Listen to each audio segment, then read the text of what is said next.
আজি নতুন ৰেচিপি এটা লৈ আহিছোঁ মাছৰ, লোকেল মাছ হয় বাহু। কিদৰে বনাওঁ আহকচোন আমি অলপ চাওঁ। এতিয়া এই মাছত মই নামত অলপ নিমখ দিছোঁ। মাছৰ কণীটো অলপ নিমখ দিছোঁ, অলপ তীখা অলপ ঢালি দিছোঁ।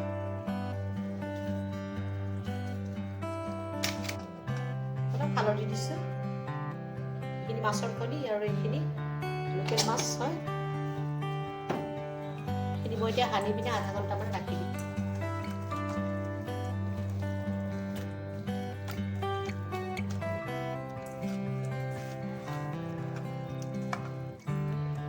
বিলাহী দি মাছ বনাবৰ কাৰণে মই ধনিয়া, জিৰা আৰু শুকান জলকীয়া আৰু নহৰু শিলপতাত পিচি লৈছোঁ।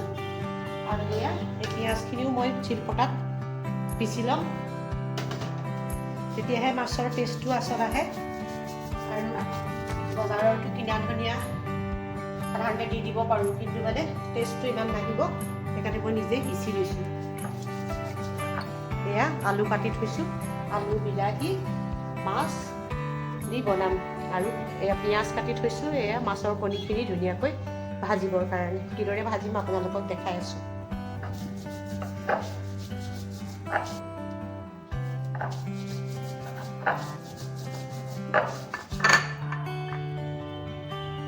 যিকোনো বস্তু কষ্ট কৰিলেহে ভাল হয়। এয়া চব শিলপতাত সদায় মছলা পিচি পিনে শিলপতাখনত পানী লৈ এইদৰে মানে ধুই পিনে ল'লে মানে শিলপতাখিনি এনেকৈ ধুই এনেকৈ তুলি ল'লে মানে ভাল। এইটো মই কোৱা কথা নহয়, আমি সৰুৰে পৰা ঘৰত এনেকুৱা দেখি আহিছোঁ, মাহঁতক এনেকুৱা কৰা দেখিছোঁ। শিলপতাৰ মানে ধুই পিনে পানীটো দিলে মানে বেছি তৰকাৰীখন টেষ্ট হয়। এতিয়া এই পিঁয়াজখিনি মই অলপ থেতালি ল'ম।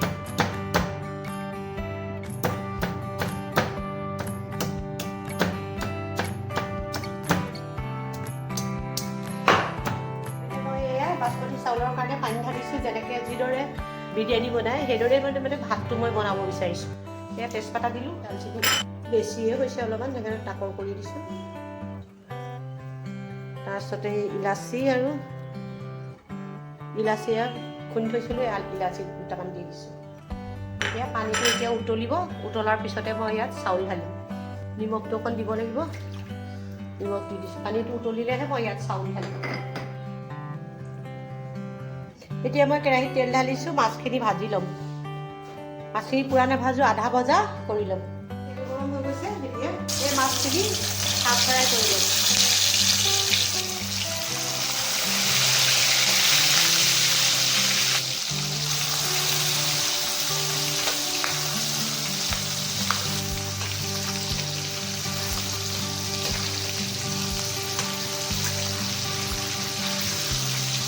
মই পূৰা ভাজি দিয়া নাই, সদায় মাছ ভাজিলে মানে হাফ ফ্ৰাই কৰিয়ে ল'ব লাগে। মই এইখিনি মাছ ভজা তেলতে মই কাটি থৈছিলোঁ এইখিনি পিঁয়াজখিনি দি দিম। প্ৰথমে পিঁয়াজখিনি দি দিছোঁ।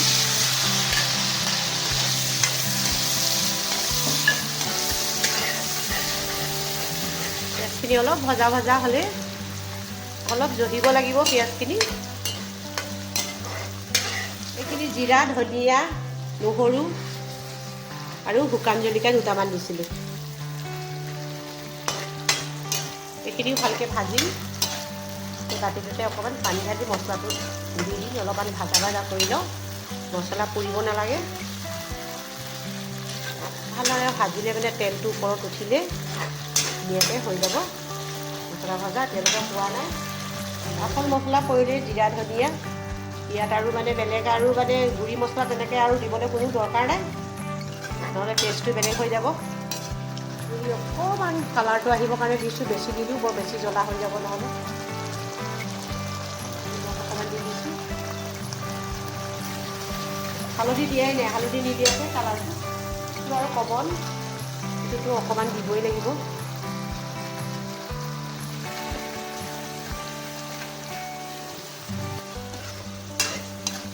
তাৰপিছত মই বিলাহীখিনি দিম।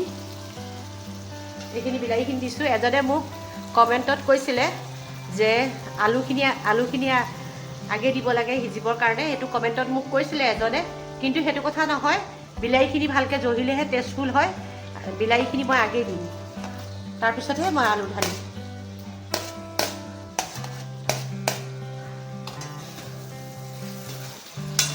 বিলাহীখিনি যদি মই আলু ধৰাৰ পিছত যদি মই দিওঁ নহয়, তেতিয়া বিলাহীখিনি গলি যাব, কিন্তু বিলাহী নিচিনাই থাকি যাব আৰু খাবলৈ টেষ্টটো বেয়া হৈ যাব। এতিয়া বিলাহীখিনি যদি মই অলপ জহাই দিওঁ নহয়, তৰকাৰীখন টেষ্টটো বেলেগ হৈ যায়।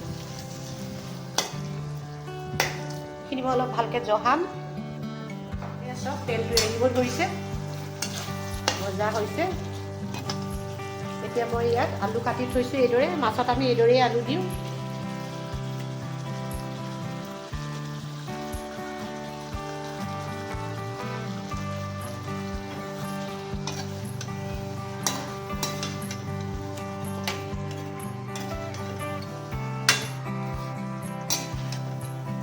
মই নাজানিছিলোঁ মাছত আলু কিদৰে কাটে। মই মোৰ শাশুড়ীৰ পৰা শিকিছোঁ। তেওঁ এতিয়া আমাৰ মাজত নাই, কিন্তু ৰন্ধা বঢ়াবোৰ মেক্সিমাম তেওঁৰ পৰাই শিকিলোঁ। বহুত ভাল বনাইছিলে তেওঁ। বেংগলী আছিলে মোৰ শাশুড়ী, বহুত ভাল বনাইছিলে খানা, মানে বহুত ভাল বনাইছিলে খানা। চিলাই বুনাই এইবিলাক চুৱেটাৰ হওক, এম্ব্ৰইডাৰী হওক, বহুত ভাল ভাল কাম কৰিছিলে। তেওঁৰ পৰাই অকণমান মই চিটিকনি পাই গ'লোঁ। এতিয়া মই এয়া গৰম পানী ঢালিছোঁ। আলুটো সিজিব লাগিব নহয় অকণমান, একেবাৰতেই মানে ঢালি দিছোঁ আৰু আলুটো সিজিব লাগিব। আলুটো সিজিলেই মানে হৈ যাব।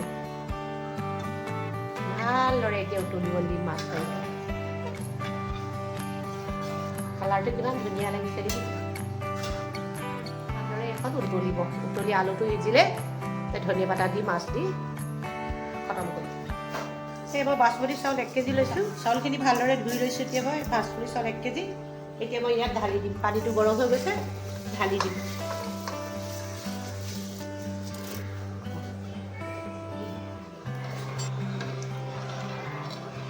এতিয়া চাউলখিনি মোৰ 70% চাউলখিনি মোৰ হ'ব লাগিব। দেখিব আপোনালোকে মই কিদৰে কৰি আছোঁ। মই মাছ দি আছোঁ।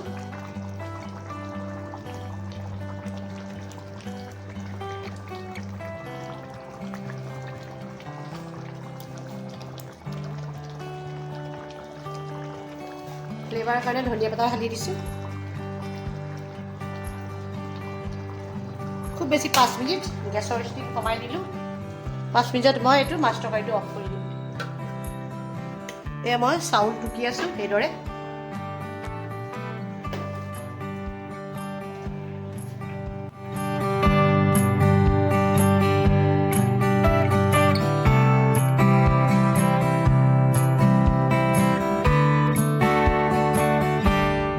ইয়াতে মই এতিয়া ভাল ঘি অকণ গৰু ঘি ঢালি দিছোঁ। কি ধুনীয়া ধৰধৰীয়া ভাত হৈছে। গৰু ঘি ঢালি দিছোঁ। কি ধুনীয়া চেণ্ট হৈছে।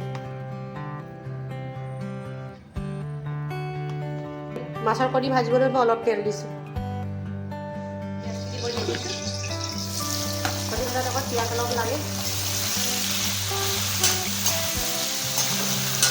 মাছৰ কণীখিনি দি দিছোঁ।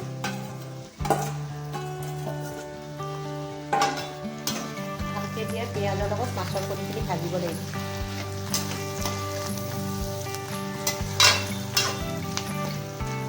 চিলি পাউডাৰ দি দিছোঁ। বেছিৰে এতিয়া কালাৰটো বাঢ়ি দিছোঁ। বৰ বেছি জ্বলা হ'লে খাবলৈও দিগদাৰ হয়। সেইখিনি এতিয়া মই ভালকৈ ফ্ৰাই কৰিম।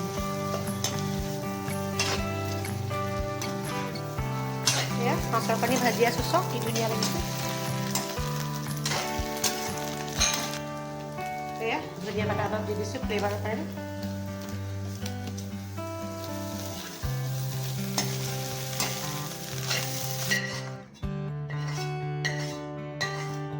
মোৰ বাহু মাছৰ তৰকাৰী, লোকেল মাছ হৈ গ'ল তৰকাৰী। এইদৰে আপোনালোকেতো জানেই মাছ তৰকাৰী বনাবলৈ। আজি মই এইটো ৰেচিপি আনিলোঁ আৰু এই মাছৰ কণী পিঁয়াজ দি ধুনীয়াকৈ ফ্ৰাই কৰি দিছোঁ। বাচমতি চাউলৰ ভাত। বাচমতি চাউলৰ ভাত। আজিলৈ পুনৰ আকৌ নতুন ভিডিঅ' লৈ আপোনালোকৰ মাজলৈ আহিম। ধন্যবাদ।